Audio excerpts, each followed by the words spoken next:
안녕하십니까. 저는 우리 한림원 회원 담당 부원장을 맡고 있는 서울대학교 최은재입니다.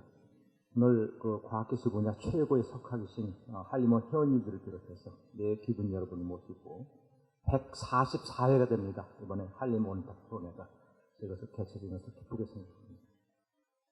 오늘날 21세기는 융합의 시대라고 합니다. 이 융합의 시대는 학문 간의 융합도 중요하지만 나이 간의 융합도 중요할 것 같고, 그런 세대 간의 융합을 통해서 새로운 아이디어를 만들고 새로운 기획을 해서 발전할 수 있는 이런 모티브가 될 수 있도록 하기 위해서 오늘 우리가 원탁 토론회를 하게 되었습니다. 그래서 과거의 지식과 새로운 지식이 융합이 일어나고 더 큰 지식과 새로운 가치를 창출하기 위해서 다양한 경험과 지식을 갖춘 석학들을 적극 활용해야 할 것으로 생각되어서 우리 한민구 원장님께서 이러한 것을 한번 좀 같이 해보자 해가지고 저희 연구팀들이 구성되었습니다. 그래서 오늘 이따 사회를 보시는 이모학 선생님이, 이모학 명예 교수님이 이제 연구 책임자로 해가지고 그 연구팀들이 오늘 그 주제들로 맡아서 이렇게 발표를 해주시도록 하겠습니다. 어떻든 우리 한국 과학기술 한림은 이런 과학기술 석학의 지식과 경험을 앞으로도 계속 활용할 수 있도록 하는데 고민하고자 이런 모임을 갖게 되었습니다. 그래서 보고서의 주요 내용은 여러분 그 보고서 브리프 해서 하나 만들어 드렸으니까 요하게 보시고요. 조만간에 보고서, 최종 보고서도 지금 거의 완성 단계에 있는데 오늘은 이 브리프한 이런 자료, 형태의 자료를 배포했으니까 여러분들 참고해 주시기 바라고. 지금부터 이제 융합의 시대, 과학기술의 석학의 지식과 경험을 어떻게 활용할 것인가 하는 주제로 144회 한림 원탁토론을 시작하도록 하겠습니다. 식순에 따라서 오늘 행사 일정에 대해서 간단히 먼저 말씀드리면 우리 한민구 원장님이 인사 말씀 있으시고, 그 다음에 이제 세미나가 우리 그것이 주요 내빈들을 모시고 기념 촬영을 간단히 하고 그 다음에 주제 발표로 넘어가도록 하겠습니다. 먼저 우리 한민구 원장님을 뜨거운 박수로 모시겠습니다.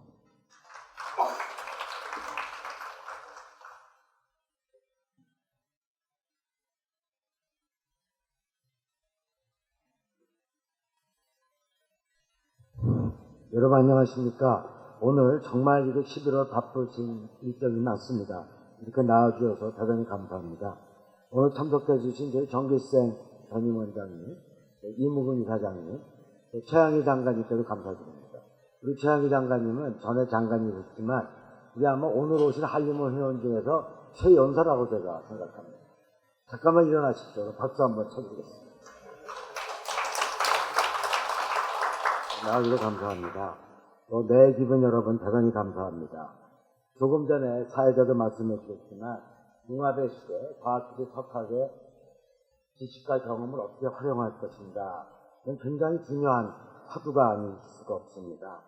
미래 세대가 새로운 사회를 만들어 갈 때 우리들이 축적하고 배운 혁신과 개척의 정신을 같이 공유하고 그 축적된 지식을 다음 세대와 같이 고민하는 것은 저희 훈련을 받은 전문가들 입장에서 굉장히 소중한 경험이라고 생각합니다. 이런 다양한 기초 운용의 전문성을 가진 우리 한림원 회원들, 또 다른 석학들이, 전문가들이 지식과 경험을 쌓아놓지 말고 적극적으로 활용해야 될 시대가 온 것 같습니다. 작년에 노벨 화학상 이번에도 97세의 최고령 수상자가 화학상이었습니다. 또 물리학상도 파브스치도 90세가 다 넘었고 20몇 년생 이렇게 되어 있습니다. 여기 우리 조한길 장관님, 전임 원장님이십니다. 박수로 한번 환영해 주십시오. 그리고 지난 20년간 노벨 과학상 수상자 중 70% 이상이 60대 이상이었던 통계는 현재 노벨상이 한 날도 없는 우리의 노벨상 현실에서 매우 시사하는 바가 크다고 생각합니다.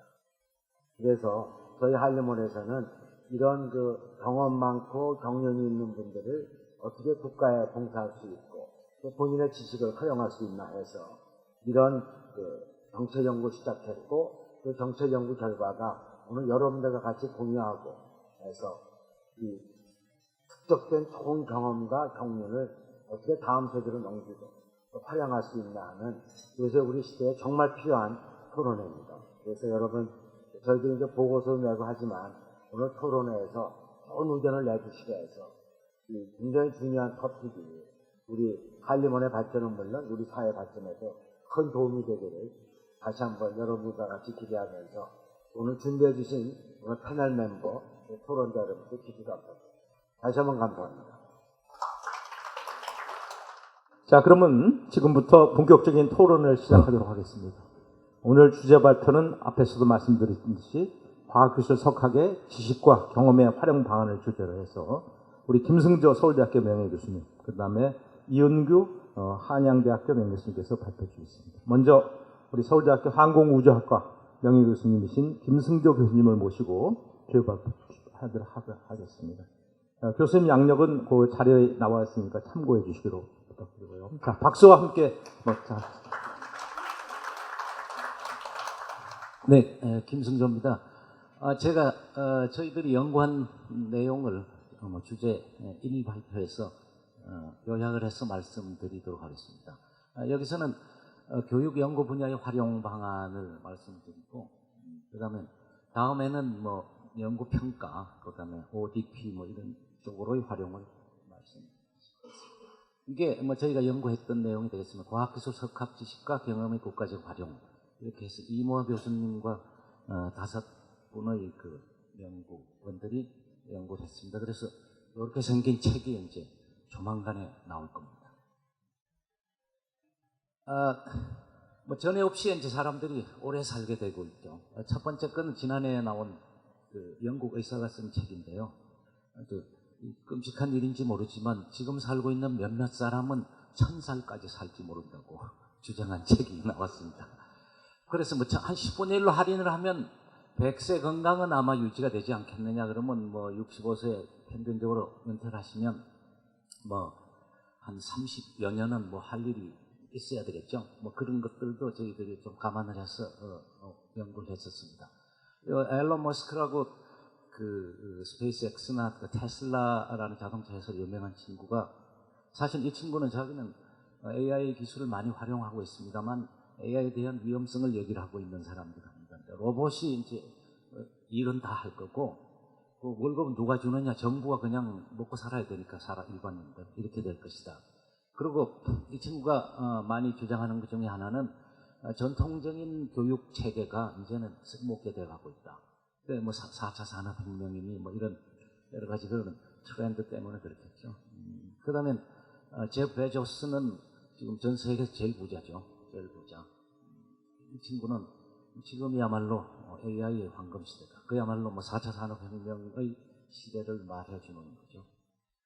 은퇴과학기술 석학 활용의 필요성이라는 것은 인재 육성이라는 관점에서 그동안에 쌓은 석학 지식을 인재 육성에 활용하자.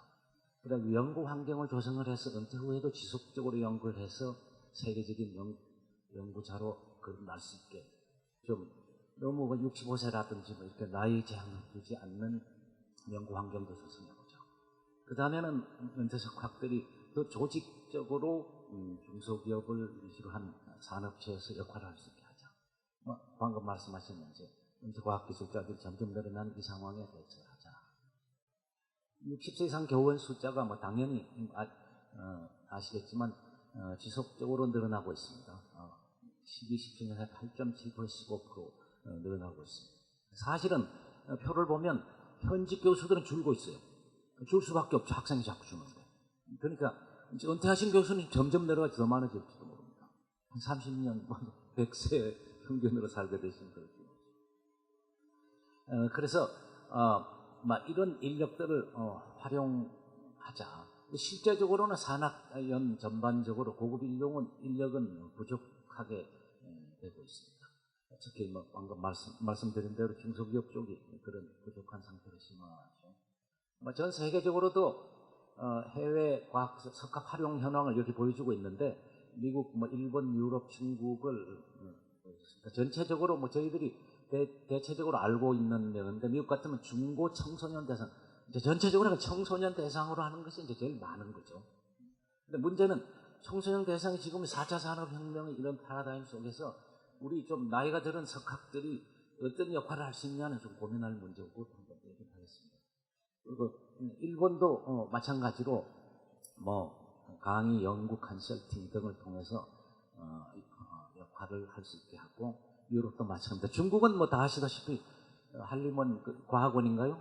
거기 멤버면 아예 은퇴 안 하고 그냥 은퇴만 안 한 게 아니라 권력까지 지고 뭐 예산과 권력을 가지고 활동을 할 수 있는 뭐 좋은 환경이 이미 주어져 있는 거죠.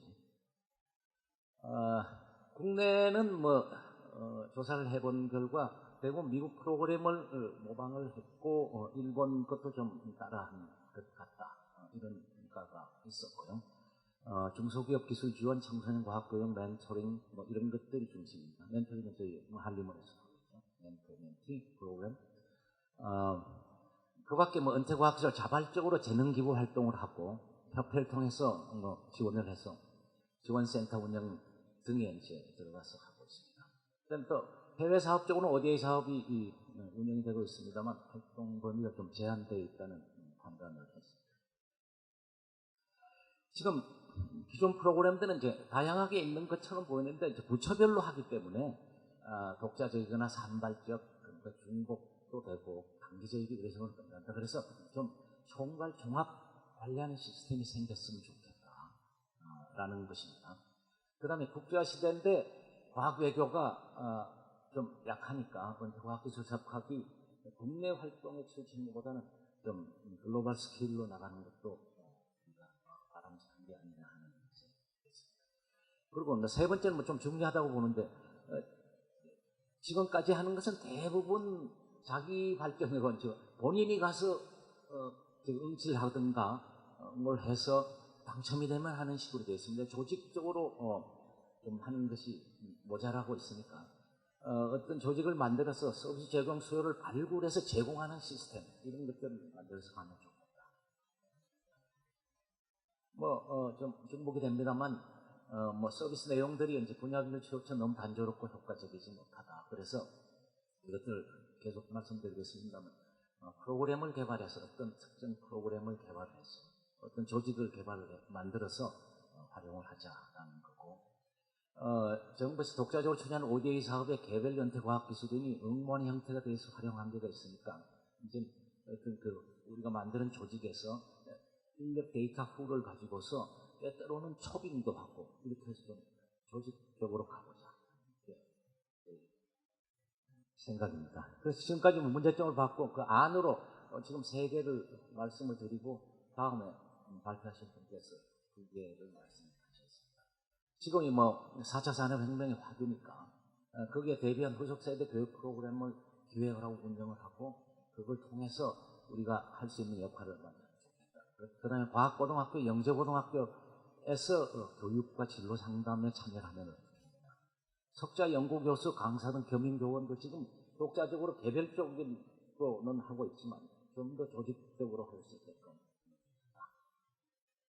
4차 산업혁명, 왜 벌써 4차가 됐는지 잘 모르겠는데 하여간 지금이 4차라고 하니까 어쨌건 진정보기술, 그러니까 AI 기술 뭐 이런 것들 토대로 해서 사회가 변하고 있다라는 지금 현재의 상황을 얘기하는 것 같습니다. 그리고 아시는 분은 아시겠지만 어떤 분은 AI는 뭐고 머신러닝은 뭐고 딥러닝은 뭔지, 그래서 제가 표를 한번 찾아봤더니 이렇게 한 표로 나옵니다. 그러니까 머신러닝은 AI의 한 분야고 그 다음에 딥러닝은 또 머신러닝의 또 한 분야. 4차 산업혁명 하니까 4차가 많으면 4차 산업도 있고요. 인더스트리 4.0도 있고, 그 다음에 드디어 이제 교육, 에듀케이션 4.0도 나옵니다. 에듀케이션 4.0은 이렇게 얘기를 하고 있어요.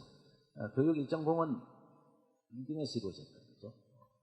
교육 2.0은 인터넷을 통한, 교육 1.0이 가장 전통적인 교육 체계이겠죠. 지금 현재 우리도 답습을 하고 있겠지만, 인터넷을 통한 학습 교육 2.0, 지식의 소비와 생산 능력을 교육시키는 일상의 장소에도 어느덧 되기 시작하고, 4.0은 창의력을 구현해볼 수 있는 현장에서 다 이루어지는 교육이 에듀케이션 4.0이 아닌가 하는 얘기가 있습니다. 그래서 우리나라에서도 교육자들은 인터넷 에듀케이션 4.0에 대해서 많이 얘기를 하고 해외에도 많은 자료가 있습니다. 그러면 우리가 이제 초중 교육에 기여를 한다면 이제 2개 크게 한번 봤으면 초중등 교육, 고등학교, 대학교 이 경우에 그 학생들이죠, 어떻게 기여를 할 수 있느냐. 미국에도 그랬었고, 전체적으로 초중등 교육에 이제 노인들이 시간이 좀 나면서, 노인들 그러면 이상합니다. 은퇴 석학들이 시간이 났을 때, 좀 차분하게 초중등 학생을 가르친다면 효과도 더 좋고, 좀 친절하게 할 수 있지 않겠냐. 근데 지금, 실제로 아시는 분은 아시겠지만, 초등학교 저학년부터 전체적으로 유명한 학원가에는, 실제적으로 컴퓨팅, 코딩 기법을 가르쳐 주는 강의들이 굉장히 많이 있습니다. 강남에 있는 어느 학원은 한 강의 제목이 한 40~50개가 개설이 되어 있습니다. 그렇게 해서 학생들을 끌어들여서 하고, 학부모들이 딴 때는 그래도 자기 자식이 되면 우리 조국 교수 와서 보셔서도 아시겠지만 자식이 되면 얘기가 싹 달라지죠. 그래서 다 학원 보내고 야단입니다. 대단히 그 내용 대부분 보면 거기서 여기 있는 용어들 중에 모르시는 용어도 있겠지만 파이썬 C 언어에 대한 이해를 시키고 모바일 앱, HTML, 웹 서비스, 로보틱스, 유튜브 되는 것까지 가르쳐 드론 프로그래밍 기술도 가르치는 과목이 있어요. 그리고 인문예술, 과학등, 자기 문제, 자기 표현, 소통 기술 교육하는 것도 이루어지고 있습니다. 그러면 이제 이러한 환경 속에서 우리 은퇴 석학들이, 원로 석학들이 어떻게 여기에 들어가서 할 수 있는가 좀 고민해야 되겠죠. 고등학교는 지금 아까 말씀드린 대로 과학고나 그런 데서는 창의 교육을 하고 있지만 어쨌건 지금도 대학교 가기 위한 교육이기 때문에 고등학생들한테 저희가 기여할 게 많다고 보이지는 않습니다. 대학교 쪽은 또 현직 석학들이 또 교육을 하고 있으니까 저희가 끼어들 여지가 많지는 않습니다. 그래서 고등학교, 대학교는 합쳐서 뭔가 통합적인 뭔가를 하면 좋겠다. 여기에 아이디어로서 이렇게 한번 써봤는데요. 지금 현재 지금까지 말씀을 드렸지만 지금 현재 우리 원로 석학들이 전문 분야 지식은 많이 가지고 있지만 지금 현재 변화하는 파라다임, 4차 산업혁명이라고 할 거예요. 파라다임에 적절한 용어를 구사한 채 적정 그 분위기로서 젊은 사람들이, 어린 후속 세대들이 이해하기 쉬운 내용들, 이런 것들을 만드는 게 좀 어려움이 있을 수도 있다고 봅니다.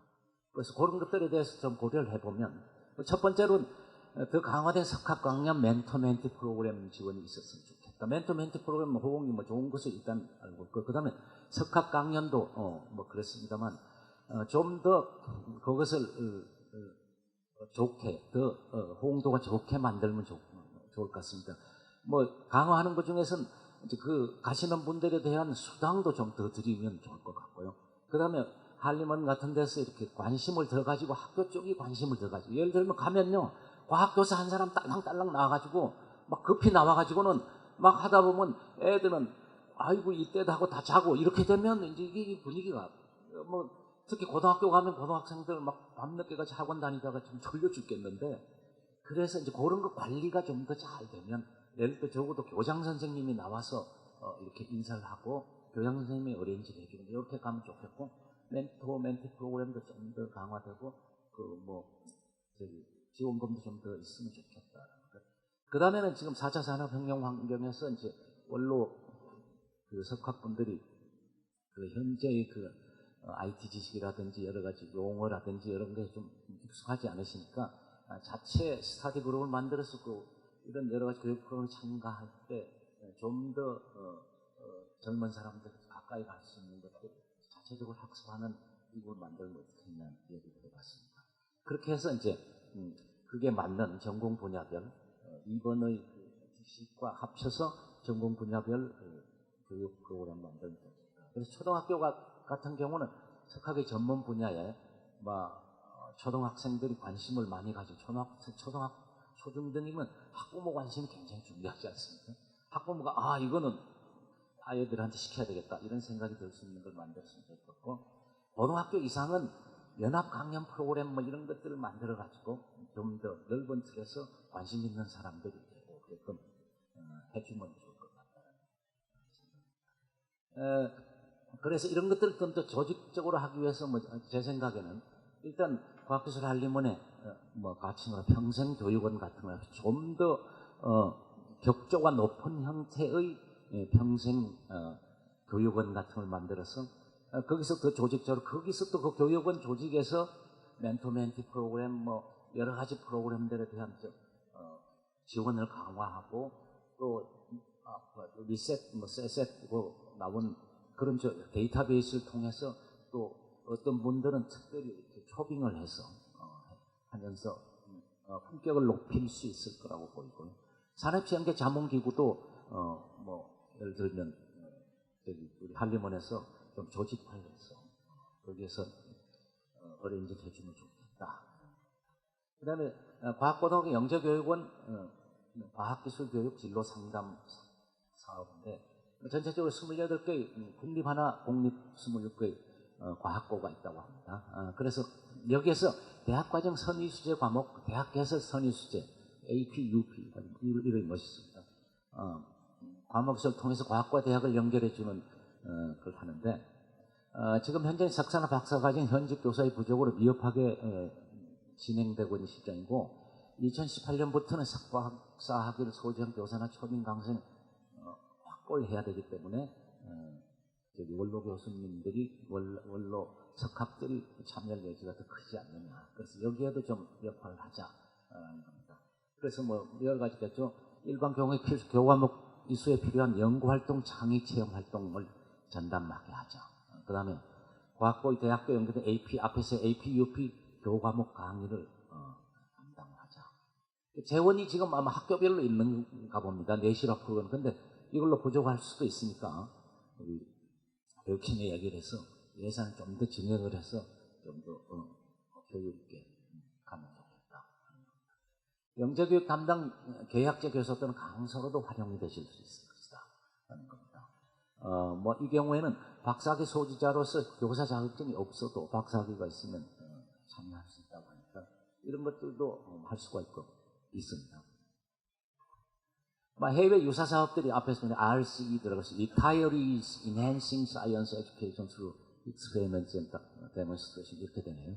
여기서 Retired 여기도 이제 은퇴한 원로 사업들. 그다음에 원로 과학기술자, 또 시니어 엔지니어들 이런 프로그램들과 보고서도 좀 모방을 할 수 있는데 우리나라 요건 많이 흉내냈다고 보입니다. 세 번째는 석좌교수, 연구교수, 강사 등 겸임교원. 이것은 지금도 하고 있는 것으로 생각을 하고 있습니다. 연구재단의 이제 전문 경력 인사 초빙 활용 지원 사업에 참여하는 것인데, 실제적으로 여기에 때에 따라서는 적절한 라인을 못 찾아서 그런지 어떨 때는 주어진 예산을 다 못 쓰는 경우도 있다고 해요. 그래서 요거를 잘 우리가 조직적으로 연결해서 이것이 잘 활용될 수 있도록 하면 좋겠습니다. 그리고 또 이것과 유사하게 은퇴과학기술 협학 지원하는 사업을 신설하면 좋겠다라는 안도 저희가 내봅니다.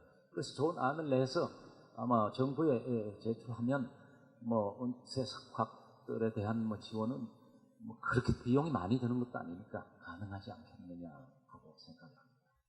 그래서 이런 걸 통해서 연구기관이나 대학의 연구능력 교육 역량 제고할 수 있지 않겠느냐.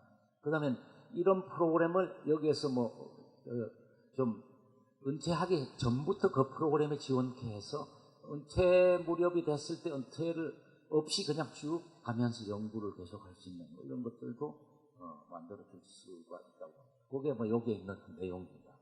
정년 5년 전쯤에 예를 들어서 업체가 심사해서 탁월한 자에게는 70세까지 아니면 그 이상까지 연구 강의 전담, 연구 교수는 하여튼 강의 전담 등의 역할을 할 수 있게 해서 노벨상을 타는 데도 명성을 계속 쌓을 수 있는 기회를 주면 좋지 않겠느냐 하는 안입니다. 그래서 마무리로 한번 표를 만들어 봤습니다. 그래서 평생 교육은 우선 석학 데이터베이스 여기 리타이어리 R인데 원장님은 리타이어보다는 시니어가 낫다고 뭐든 하여간 세스텝이든 리스텝이든 이렇게 해서 데이터베이스를 만들고 그걸 토대로 해가지고 아까 말씀드린 멘토멘티, 평생교육원, 지식공유 스타디그룹 이런 것들이 조직적으로 형성이 돼서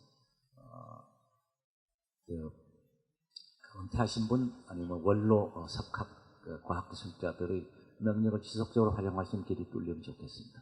이상 제 말씀 마치겠습니다. 감사합니다. 네, 김승재 교수님 감사드립니다.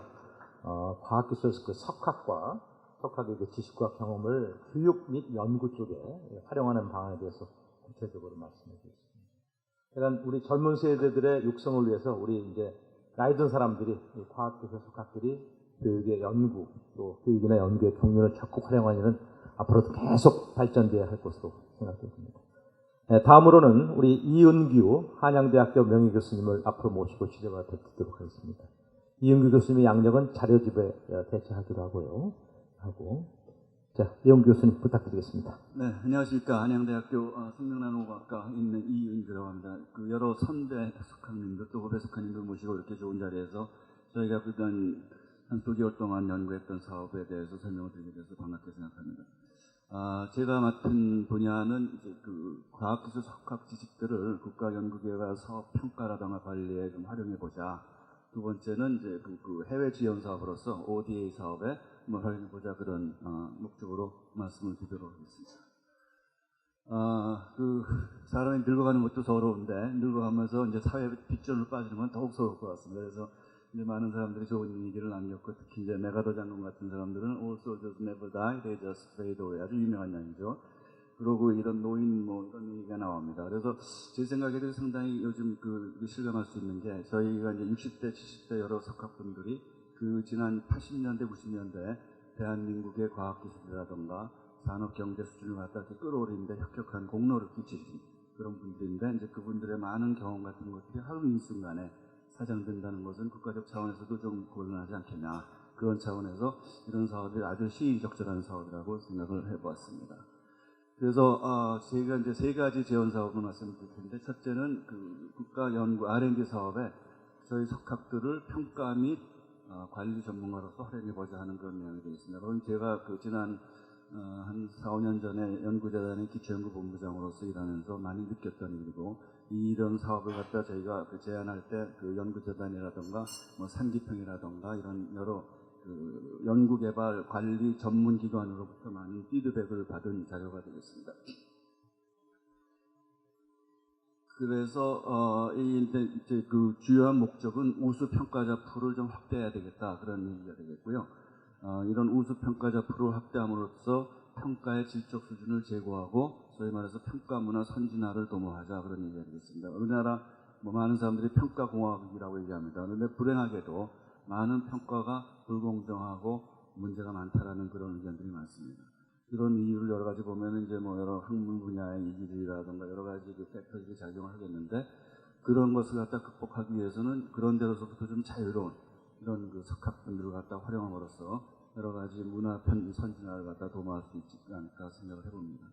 그 현황 및 문제점으로서는 일단은 우수 평가자 확보가 굉장히 어렵다. 이거는 연구재단뿐이 아니라 산자부라든가 환경부라든가 여러 군데서 호소를 하고 있는데 그 중에서 특히 대형 사업단 경우에는 큰 그림을 평가할 수 있는 그런 경험 있는 평가자들이 참 부족하다라는 그런 의견들이 많고요.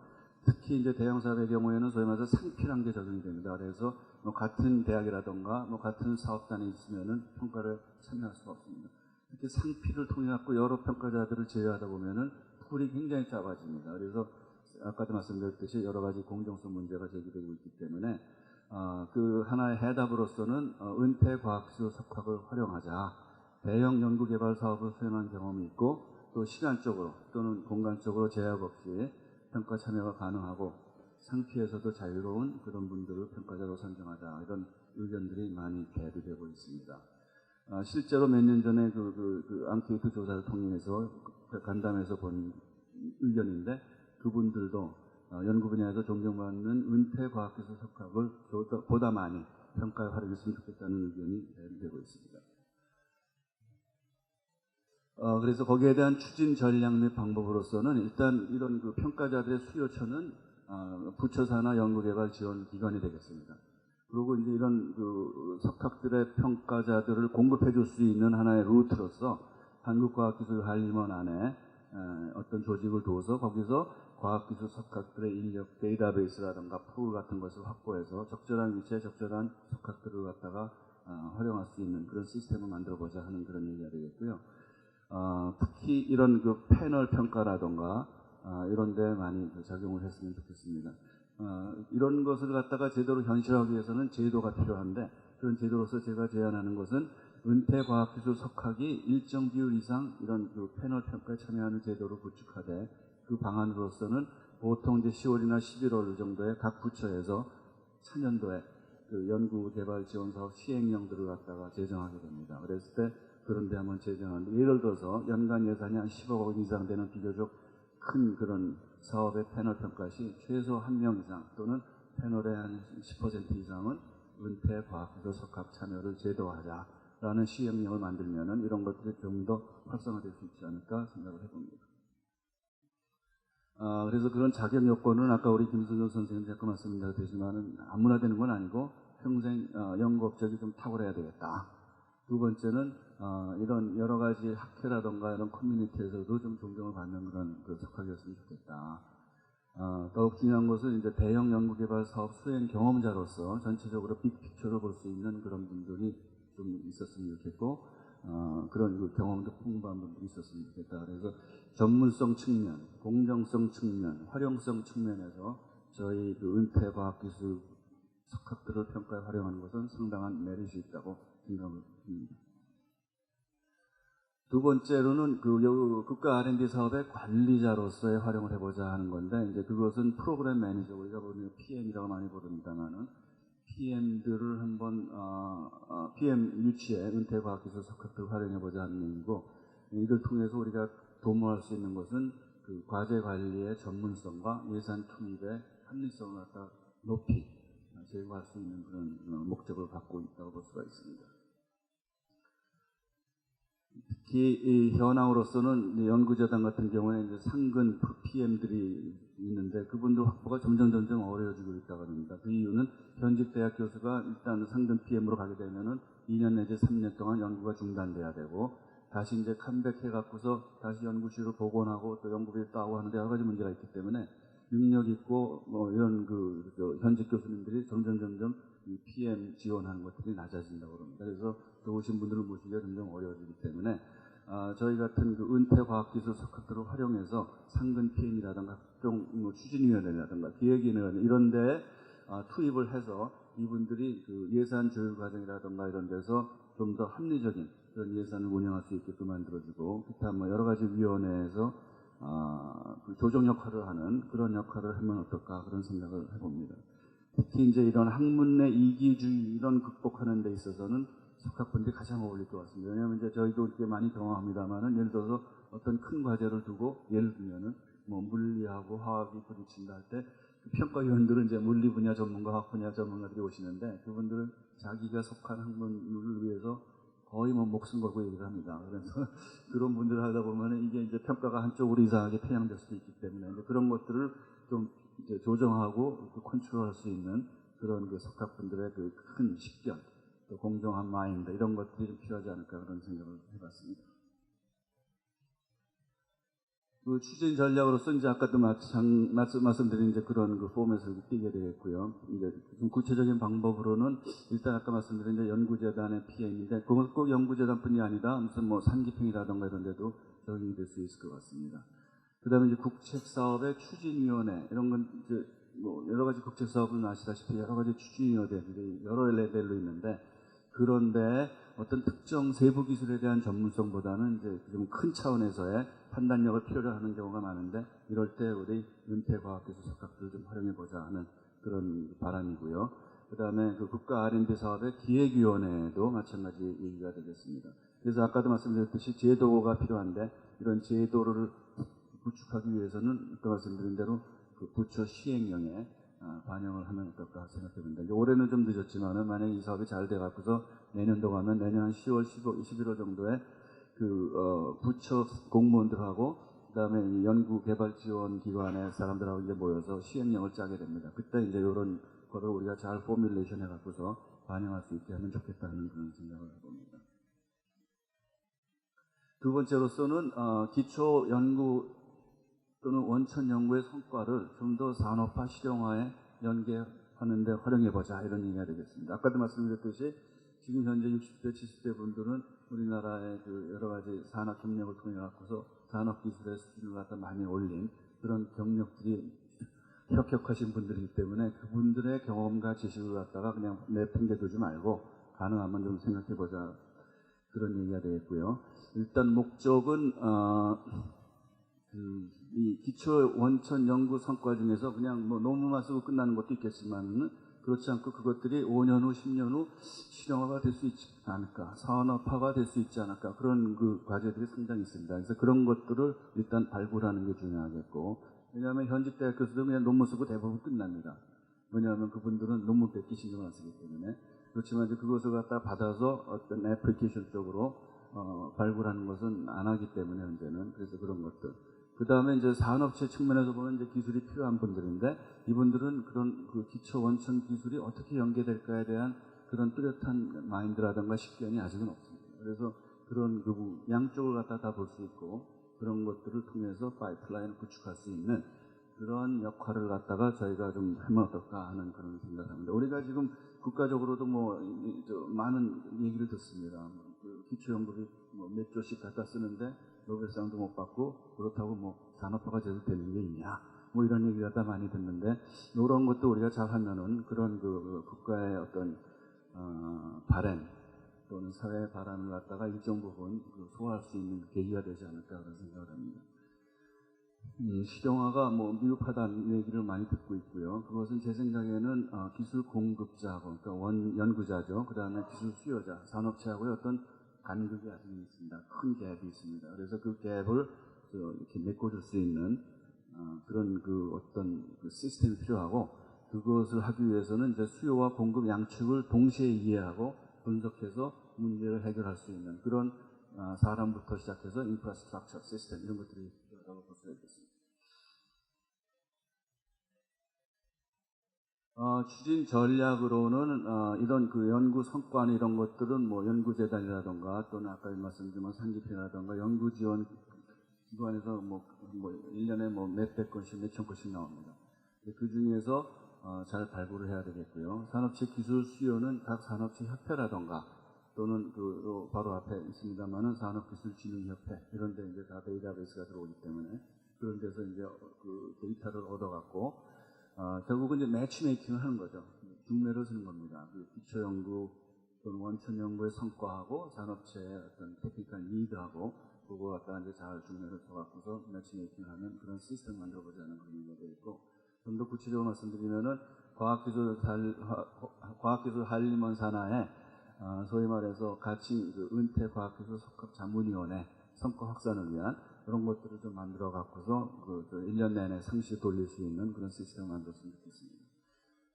그래서 그 실용화 산업화 가능성이 있는 성과를 선별해서 연계 가능성을 분석하고, 그런 것들 할 수 있는 대상 사업은 이제 아까도 말씀드린 대로 기초 원천 연구 사업도 있겠지만은 이런 소위 말해서 빅사이언스 사업도 있을 수가 있겠고, 다른 부처 여러 가지 다른 부처들의 응용 연구개발 사업 성과 확산에도 활용할 수 있을 거라고 생각을 합니다. 그래서 만약 이것이 잘 되면은 현재 우리가 많은 얘기를 듣고 있습니다. 부족하다는 얘기를 많이 듣고 있는데 나름대로의 몇 가지 프로그램이 있긴 있어요. 산업기술진흥협회에 가서 물어보니까 여기는 어떤 프로그램을 돌리는데 소위 말해서 고경력 테크노 닥터 사업 이런 것도 있다고 합니다. 근데 그 사업 내용을 보니까 이 석학이 한 번이나 한 3번 정도 현장을 방문해가지고 컨설팅 해주는 사업인데 아주 단기 사업입니다. 그래서 한 번 갈 때마다 수당도 20만 원인가 30만 원 정도 받는 거 보니까 기껏해 한 2-5시간 일해주고 오는 건데 그런 거로서는 좀 부족하지 않냐 그런 생각이 들고요. 그 다음에 과기정통부 산하에 연구성과 실용화센터라는 것들이 있는데 이것은 보니까 몇몇 국책과학의 성과 확산에만 국한되어 있습니다. 그래서 여러 가지 상당히 제약적인 사업들을 하고 있는데 이런 것을 떠나갖고 아까 말씀드린 대로 좀 더 포괄적으로 큰 규모의 이런 매치메이킹 사업을 하면 좋을 것 같고요. 그 다음에는 이제 연구 사업마다 보면은 이제 논문을 쓰고 했지만은 그것이 실제로 산업화가 되기 위해서는 별도의 과제가 필요한 경우가 많습니다. 그래서 이런 별도의 산학 협력 과제들을 갖다가 도출해서 그것들을 갖다 예산을 따서 집행할 수 있게 하는 이런 역할도 할 수 있을 거라고 생각합니다. 자, 세 번째고 마지막으로 우리 이화여대 이경민 교수께서 준비하신 그런 내용인데, 과학기술 ODA 사업에도 우리 은퇴 과학기술 석학들을 활용해보자 하는 그런 얘기가 되겠습니다. 그래서 목적으로는 현재도 ODA 사업으로서 추진하고 있습니다만은, 제가 여기서 강조하고 싶은 거는 서스테이너빌리티입니다. 지속 가능성. 그래서 이것을 갖다 꾸준히 지속하기 위해서는 석학 정도의 그런 수준이 필요하지 않을까 그런 생각이 들고요. 유사 프로그램이 물론 여기 있습니다. 여기 앉아 계신 코이카에서 오신 분들 잘 아시겠지만은, 그 다음에 니파라던가 이런 데서 많이 있습니다. 근데 문제점, 현황 이런 것은 결국은 이 과학기술 석학을 가장 잘 활용할 수 있는 교육 프로그램하고의 연계 실적이 아직은 좀 저조한 것 같고, 특히 이제 과학기술 석학의 인력 매칭 시스템이 부재되어 있다. 좀 이따 말씀드리겠습니다만, 이 사업에서 가장 중요한 것은 적재적소에 가장 적합한 분들을 이제 확인하는 건데, 그 시스템이 아직까지는 시스테마틱하게 돌아가지 않고 있다라는 것이 중론입니다. 특히 이제 과학기술 교육에 대한 수원국, 원조를 받는 나라로부터의 수요 조사가 아직까지는 불충분하지 않냐. 그래서 이제 이런 것들에 활용을 해보자 하는 그런 얘기가 되겠고요. 말씀드렸습니다만은 인력을 매칭할 제도적인 시스템이 좀 필요하고, 그러기 위해서는 아까도 말씀드렸듯이 교육 및 산학 협력 경험이 풍부하고 또 시간적으로도 여유가 있는 우리 은퇴 과학기술 석학을 과학기술 교육 ODA 사업에 중점적으로 활용하는 프로그램을 만들어보자 하는 얘기가 되겠습니다.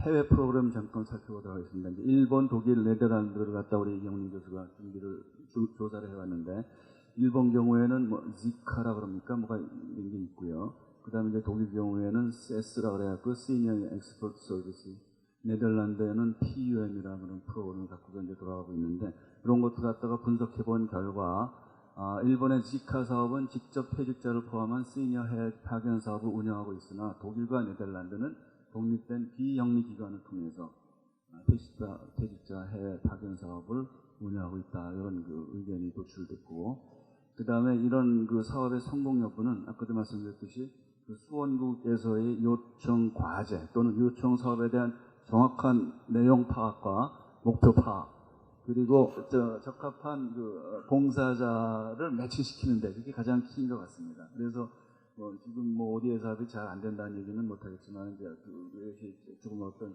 불충분하다라는 그런 의견들이 있다는 말씀이고, 외국의 경우에는 이제 풍부하게 각 분야별 시니어 퇴직자 인력의 데이터베이스를 갖다가 보유하고 있고, 특히 일본의 이제 프리엔트리 제도 같은 경우에는 관심자가, 예를 들어서 내가 ODA 사업에 참여해서 예를 들면 이티오피아 가서 뭘 하고 싶다 그러면은 본인이 직접 등록을 할 수 있는 시스템이 마련되어 있는데, 우리는 아직까지는 이제 그런 것들이 좀 산발적으로 개별적으로 이루어지기 때문에 좀 더 제도적인 시스템을 만들어보자 하는 것이 목적이 되겠습니다. 그래서 이제 추진 전략으로는 현재 ODA 사업을 추진하고 있는 그런 기관들하고의 연계를 갖다 아무래도 해야 되겠고요. 그 다음에 이제 수원국이라던가 수행기관 이런 데하고도 같이 또 일어날 수가 있겠습니다. 그래서 이제 결론을 말씀드리면은, 저희가 아까 우리 김순조 선생님하고 제가 여러 가지 제안들을 드렸는데, 이건 제안에 그쳐서는 우선 곤란할 것이고, 이번 기회에 이번 제안들이 실행될 수 있는 어떤 시스템을 만들어야 되겠는데, 그것을 이제 저희는 은퇴 과학기술 석학 활용 플랫폼이라고 불렀습니다. 그래서 그것을 과학기술 한림원 안에 한번 설치해보자 하는 그런 얘기가 되겠습니다. 그래서 리스텝, 아까 김선생 말씀드린 이게 세스텝이 될 수 있다 그러는데, 이름이 어떻게 된 간에 이제 Retired Scientists and Technologists Expert 플랫폼이 되겠습니다. 그래서 여기서 주로 하는 일들은 이런 일들이 되겠죠. 교육 부분에 대해서 김 선생님처럼 말씀드렸고, 제가 조금 아까 이제 R&D 부분에서 사업평가 및 관리, 그 다음에 이제 성과의 산업화 연계 컨설팅 부분, 그 다음에 이제 과학기술의 ODA 사업, 이런 사업들을 하기 위해서 결국 중요한 것은 이 리스텝이라는 기구에서 석학 인력들의 데이터베이스하고 인력 풀을 좀 제대로 한번 갖춰보자 하는 그런 의미가 되겠습니다. 두 번째는 이런 석학분들을 활용할 수 있는 인프라스트럭처를 갖다가 이제 만들어야 되겠죠. 그것도 위원회가 됐던 뭐가 됐던. 그 다음에 이제 그런 것들을 제대로 잘 홍보해서 많은 석학들이 또는 많은 국가 관리 기관들이 참여할 수 있는 서비스 시스템을 구축해보자 하는 그런 얘기가 되겠습니다. 마지막으로 이제 메가더는 이런 말은 안 됐지만은, 제가 만약에 다시 이런 얘기를 한다고 치면은 아인슈타인 같은 사람이 된다고 치면 이런 Old scholars never die. 예?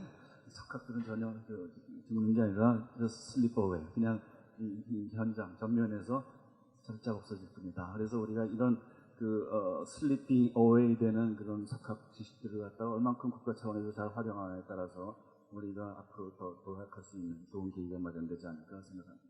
이상입니다. 감사합니다.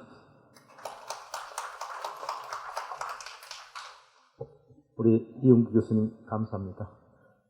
국가개발연구사업의 평가와 관리, 그리고 기초연구성과의 산업화 연계, 그리고 이제 석학들의 전문성을 위해서 우리 ODA 사업까지도 포함해가지고 말씀해주셨습니다.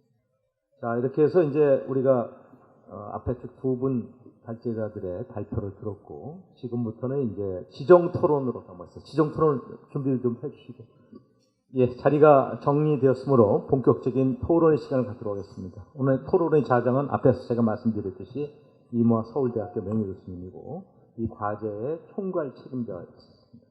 이모아 교수님의 양력은 몇 번 자료집을 보시도록 하고, 지금부터 우리 이모아 교수님께서 토론 진행을 해주시겠습니다. 예, 최인재 교수님 수고하셨습니다. 감사합니다. 예, 오늘 종합 지정 토론을 담당하게 될 서울대학교 명예교수 이모아입니다. 여기에 많이 참석해 주셔서 감사합니다. 예, 그럼 우선 먼저 서울대학교 서진호 교수님부터 진행하도록 하겠습니다.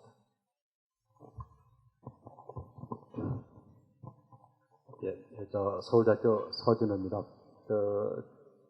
제가 지난 2월 28일 날 이제 정년을 한 이후에 여기 오늘 토론의 아마 이 대상이 돼서 그런지 여기 나와 있는 그 보고서에 나와 있는 내용들 상당 부분이 공감하는 그런 내용이기도 했습니다. 그러나 이제 제가 오늘 말씀드릴 내용은 은퇴과학기술 석학자를 위한 이 활용 사업에서 좀 우리가 좀 걱정해야 될 부분들을 이제 몇 가지 말씀을 드리려고 합니다. 우선 저희가 이제 이러한 사업을 시행함에 있어서 이제 중요한 것은 이 봉사 중심의 사업으로 이루어졌으면 좋겠다라고 하는 것이 첫 번째 제가 말씀드릴 내용이고, 그리고 두 번째는 젊은 세대와의 일자리 상충은 없었으면 좋겠다.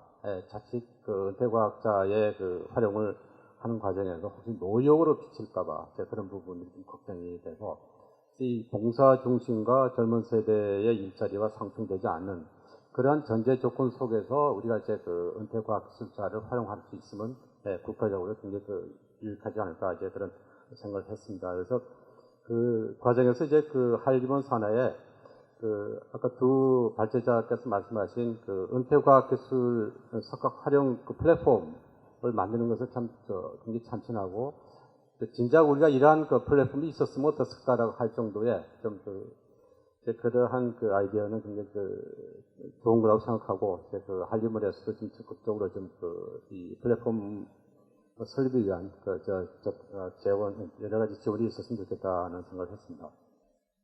그리고 이제 제가 아까 말씀드린 봉사 활동 중에서 이 ODA 사업하고 연구개발 평가 사업 두 가지 이제 말씀을 드릴 텐데, 이 ODA 사업 저도 이제 코이크에서 시행하는 사업에 몇 번 평가를 가봤는데, 역시 그 과정에서 보면은 이제 적합한 그러니까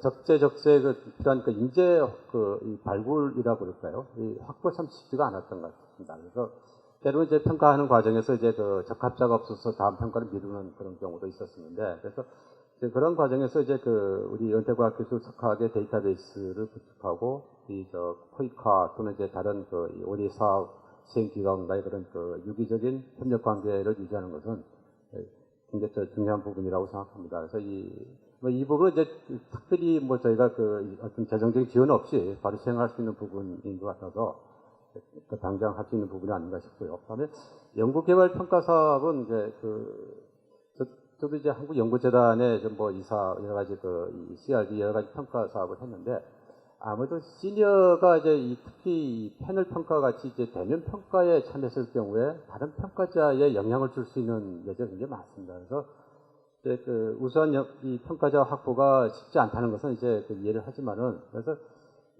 좀 더 저희가 객관적이고 공정이라고 하는 그런 측면에서 봤을 때 저희가 시니어들의 평가는 소위 블라인드 리뷰, 소위 안면 평가 위주로 이루어지는 그런 인터넷 평가에 우선 참여하면서 그런 평가 사업에 좀 점진적으로 참여, 그러니까 확대해가는 것이 어떨까라는 그런 생각을 했습니다. 그래서 이 평가 사업에 있어서 이 다른 평가자에 영향을 줄 수 있는 그런 그런 문제점들이 이제 있을 수 있기 때문에 제가 그렇게 제안을 하고요.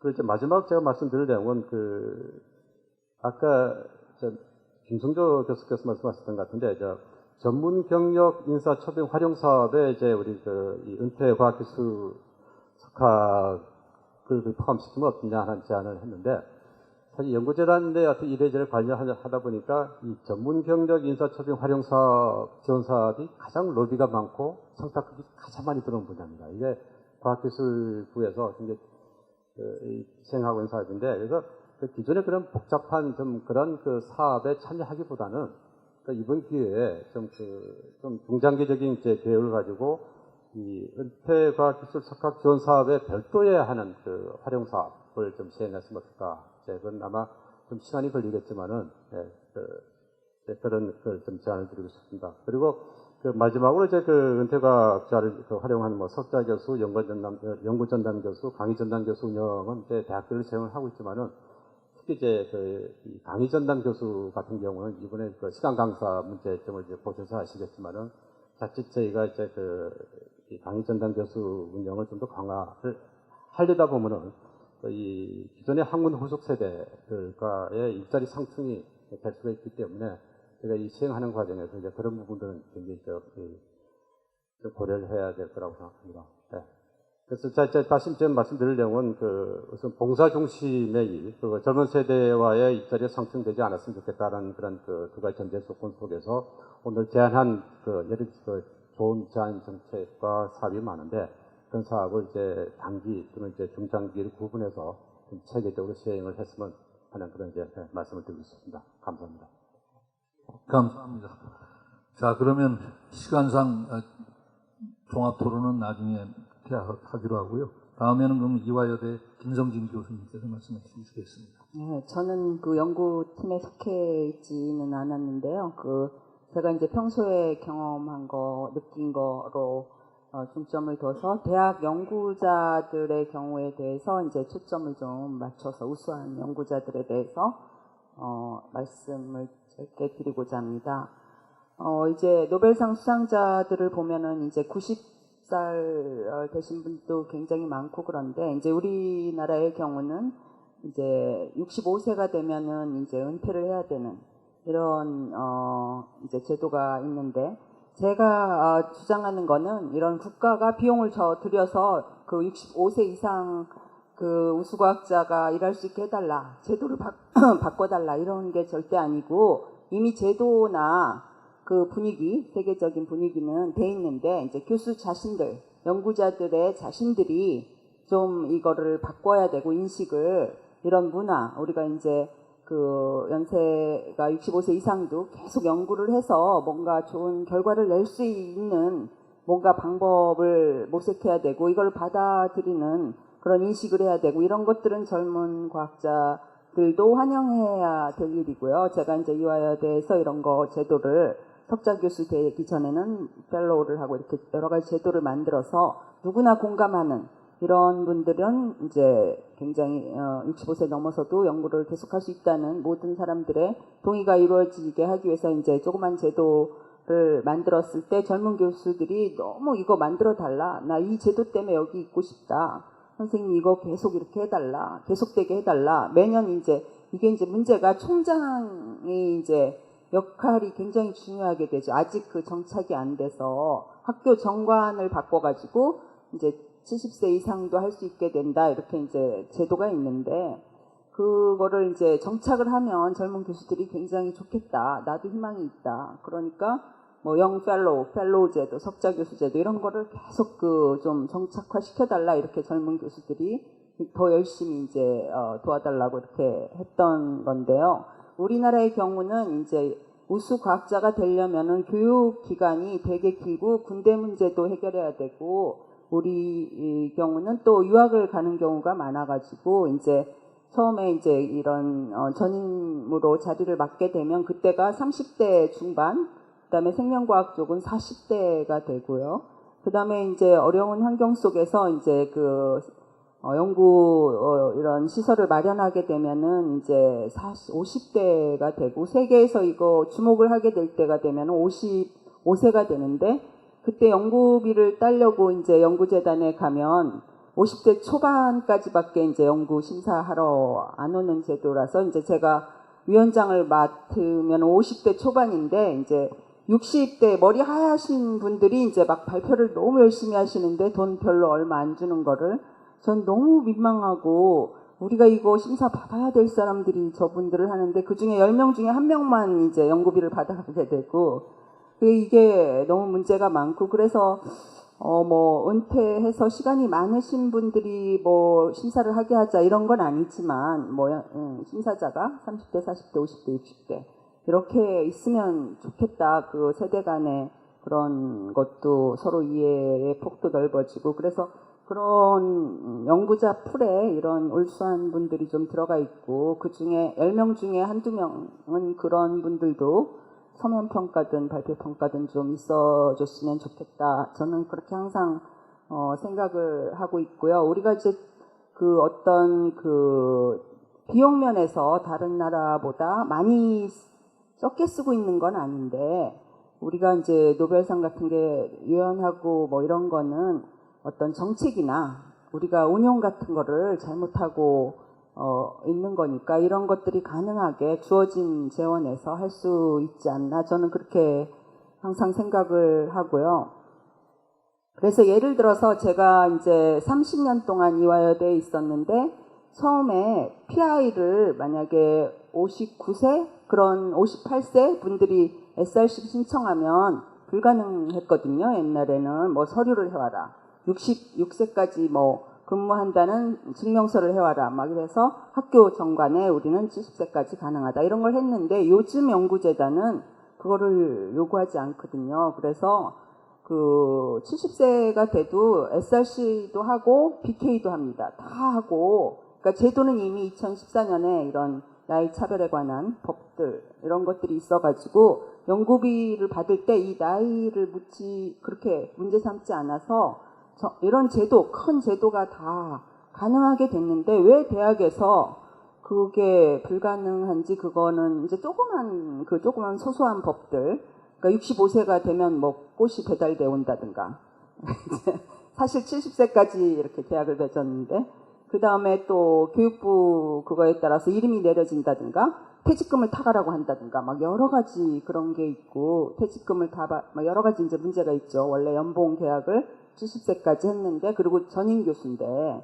자꾸만 뭐 이상한 조그만 그 제도들이 이렇게 사람을 괴롭힌다든가 그래서 우리가 이런 거에 지속적이고 정착을 하려면 그런 조그만 그런 것들이 이제 문제가 안 돼야 돼서 이런 문화 이걸 받아들이는 거 이렇게 해야 국가의 이익이다 이렇게 하는 방법이 젊은 사람들한테도 엄청나게 도움이 되고 일단 그 우리가 노벨상을 탈 수 있는 그런 퀄리티가 있는 국가가 된다. 이런 거를 우리가 인정해야지. 노벨상만 하나 탄다 이런 거보다는 노벨상을 탈 수 있는 나라랑 비슷한 분위기가 된다. 저는 그런 거를 이제 원하는 거고요. 그래서 저희는 이제 이화여대의 경우는 문과는 석좌 교수가 많았는데 이과는 좀 없고 어려웠는데 그 이유가 이제 연구비는 이제 이렇게 잘하면 막 민간 회사 같은 데서 돈을 주겠다고 외국에서 굉장히 많이 오고 연구비를 대겠다고. 근데 이제 그런 공간이 필요한데 연구 공간.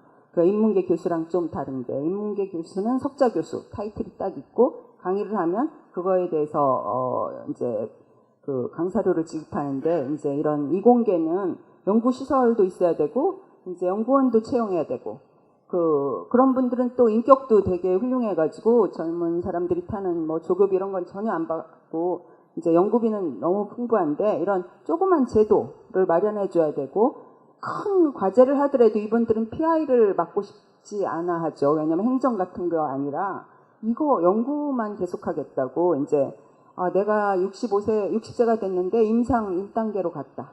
내가 이거 사이언스 네이처는 다 내봤는데 이게 아니라 내가 업적을 남길 수 있는, 이름을 남길 수 있는 그거를 내겠다, 결과를. 그런데 요만큼 시간이 더 필요하다. 그래서 연구에만 집중하고 싶어 하니까 어떤 직위 같은 건 원하지 않거든요. 그래서 그냥 난 연구원으로 SRC 같은 데 있거나 아니면 회사 연구비로 이렇게 연구를 계속하겠다. 이런 분들이 많은데 이거를 가능하게 해서 젊은 사람들이 이거 혜택을 보게, 이제 배울 것도 많고 그러니까 같이 연구하거나, 그러다 보니까 저희 학교의 경우는 이제 벤처회사를 다른 사람이 차리면은 연구소장이 필요하니까 이분들은 연구소장으로 이제 해달라고 해서 월급은 거기서 받으시고 뭐 여러 가지, 그래서 70세 넘게 되신 분도 이제 학교 안에 이렇게 연구를 하고 계시는데 이런 게 계속되면 어떨까 그렇게 생각하고요.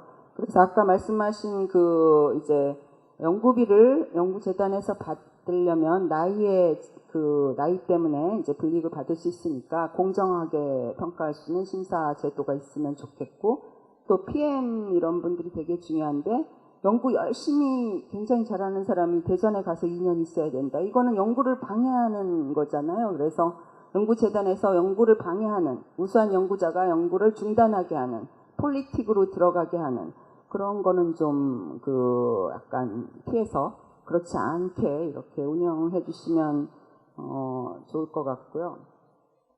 그래서 이제 이런 것들이 정착되게 하려면은 계속 분위기 조성이 돼야 되고, 노벨상을 탈 수 있는 그러한 분위기가 되려면은 저는 그냥 굉장히 연구자끼리의 경쟁, 페어한 경쟁이 가장 중요하다.